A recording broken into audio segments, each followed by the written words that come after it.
Hai, Assalamualaikum dan salam sejahtera kepada penonton YouTube channel. Semoga anda semua berada di dalam keadaan sihat dan sejahtera.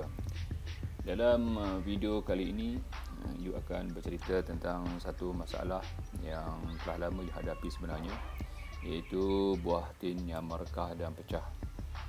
You percaya anda semua pun pernah menghadapi masalah yang sama. Jadi perkara ini sepatutnya tidak perlu dibiarkan, ya. Kita perlukan satu buah tin yang cantik, yang masak ranum, ya, tidak pecah. Jadi you telah kaji mengapa perkara ini berlaku dan cara mengatasinya.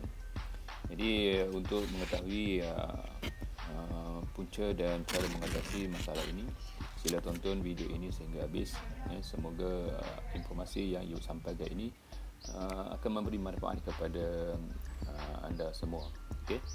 Jadi jangan tunggu lagi, terus kita teruskan kepada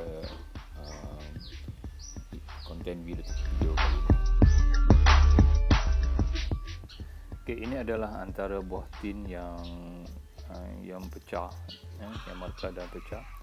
Tetapi sebelum ini you pernah mengalami masalah yang sama dan ada yang langsung tidak boleh dimakan.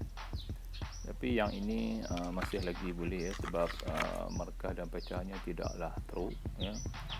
Tetapi kalau buah ni dibiarkan lebih lama, ya, mungkin buah ni langsung tidak boleh dimakan, ya, sebab dia sudah dicemar dan bahagian isi di dalamnya sudah mulai rosak, ya.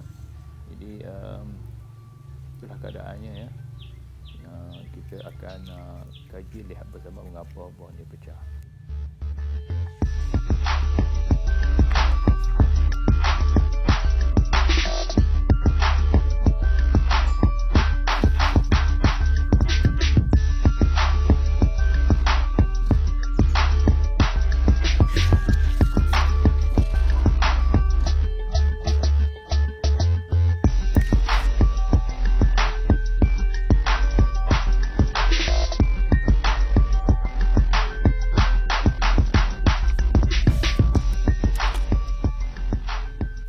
Okey, ini secara detailnya, ya, tentang keadaan buah yang merekah dan pecah ini.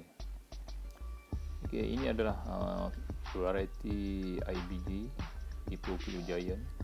Buahnya besar, merah dan rasanya amat manis. Okey, sebelum ni pecah juga, ya, tapi kita tak sempat nak lihat, nak pantau, ya, dan dia rosak macam tu saja, ya. Tapi selepas daripada itu, you sentiasa lihat pokok tin ni, ya. Jika ada yang bermasalah seperti ini, you akan segera perhatikan, dan bila telah masak, ya, you akan ambil, ya. Okey, untuk pokok ni, buah ni masak, ya, keseluruhan buah ni mestilah berwarna merah, ya. Kalau separuh merah dan separuh hijau seperti ini, buah ni agak bergetah. Tapi tak apa, ya. Kita akan potong bahagian hijau ni, ya, dan makan bahagian merah saja. Okey, buah ni akan dibersihkan, ya. Dalam video yang akan datang, you akan tunjukkan bagaimana buah tin ini perlu dibersihkan, ya. Kaedah bagaimana. Saya nasihatkan, nasihatkan tuan-tuan, jangan makan teruslah, ya, buah tin dari pokok, ya.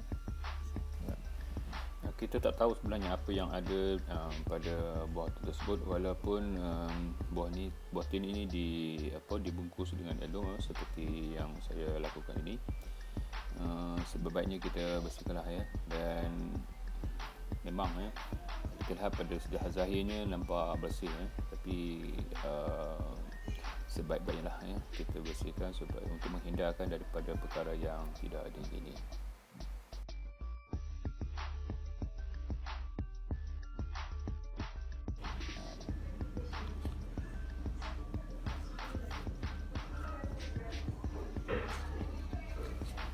Okey, ini 3 biji lagi buah tin yang sempat you kutip untuk video kali ini. Dan cuba perhatikan buah ni, ya. saiznya terlalu besar, ya, sehingga kan you nak keluarkan daripada pembungkusnya susah, ya, dan kalau dipaksakan juga buah ni akan rosak.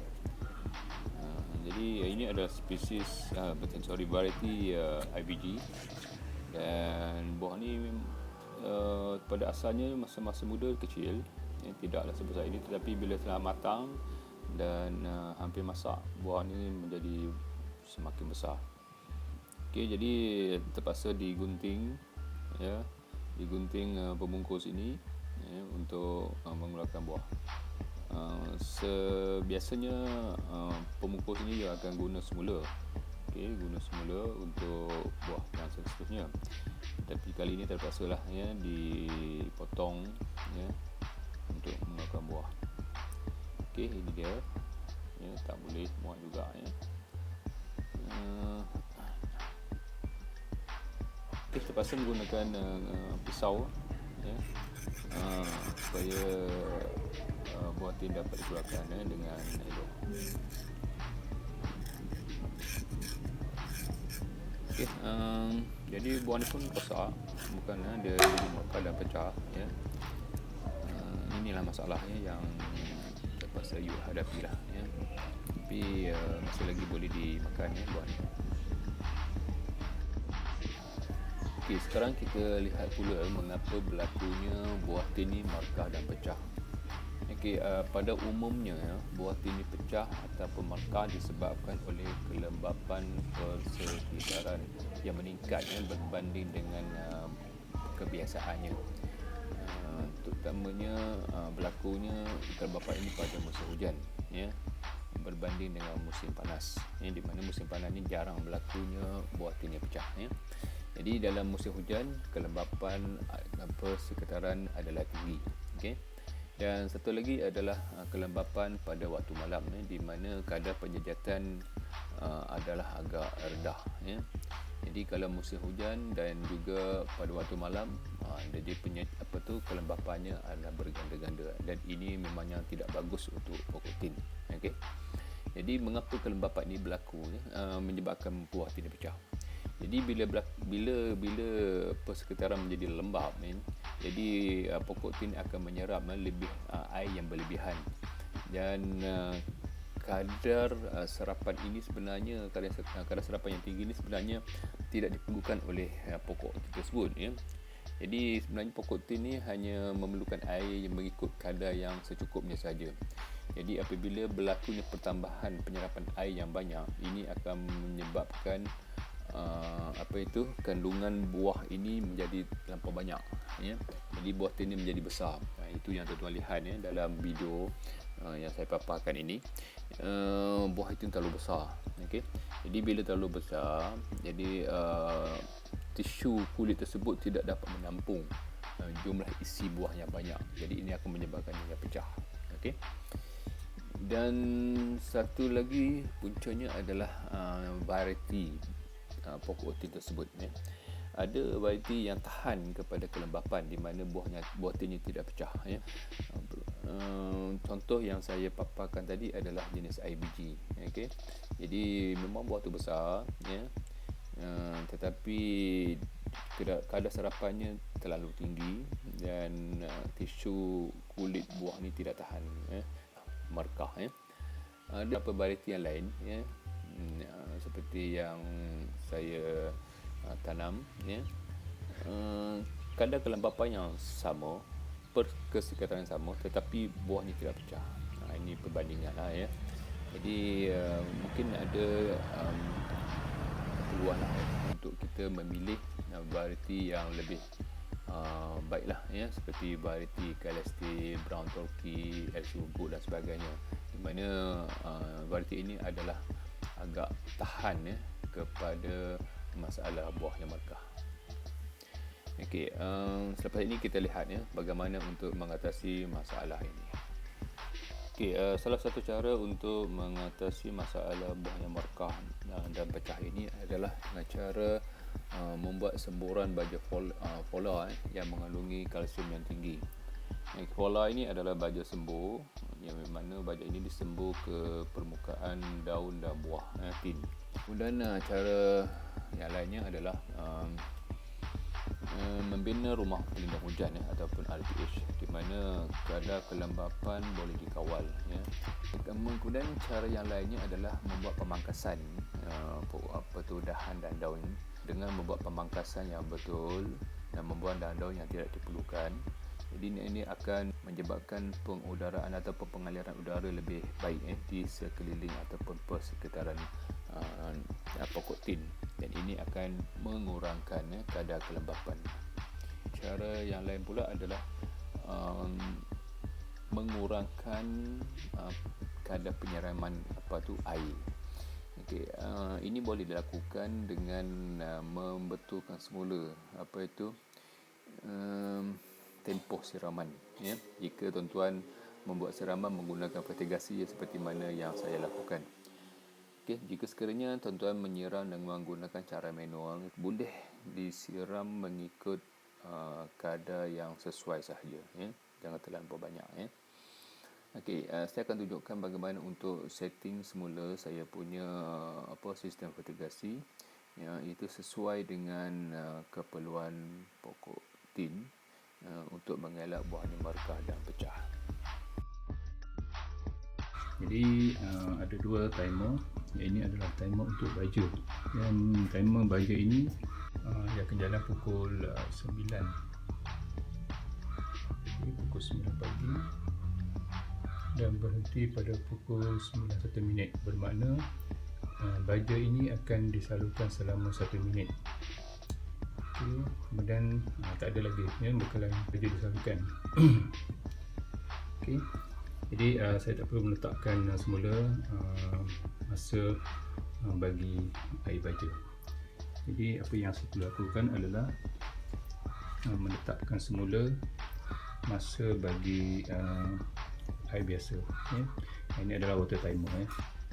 Ini program 1 dan start time ni start time pukul 12 ya, pukul 12 tengah hari. Kemudian run time 3 minit di sini. 3 minit. Ini program yang kedua ya. 17 ni maknanya pukul 5 petang. Start time pukul 5 petang dan dijalankan selama 2 minit. Mana air disalurkan selama 2 minit ya, pada pukul 5. Kemudian tekan lagi. Pukul program ketiga kosong, tak ada. Jadi saya akan setkan balik masa yang sesuai yang diperlukan oleh tim. Ini masa dia 9:45. Tekan program. Ini adalah pukul 12, 3 minit ya, 3 minit. Saya akan turunkan masa ni kepada 2 minit.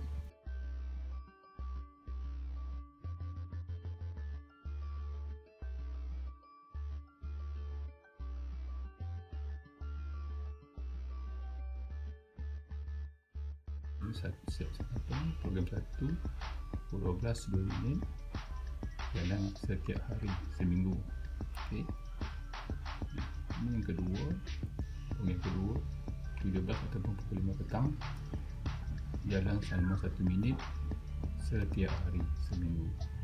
Jika benar, betul kita ada setting ini ya, dan kita dapati buah tidak pecah dengan setting ini, maknanya setting dia berjaya. Kalau masih berlaku lagi pecah, saya akan kurangkan lagi masa di sini mungkin 1 minit. Setakat itu saja paparan video pada kali ini. Semoga apa yang dipaparkan ini tadi memberikan manfaat kepada anda. Jumpa lagi dalam video yang akan datang. Bye.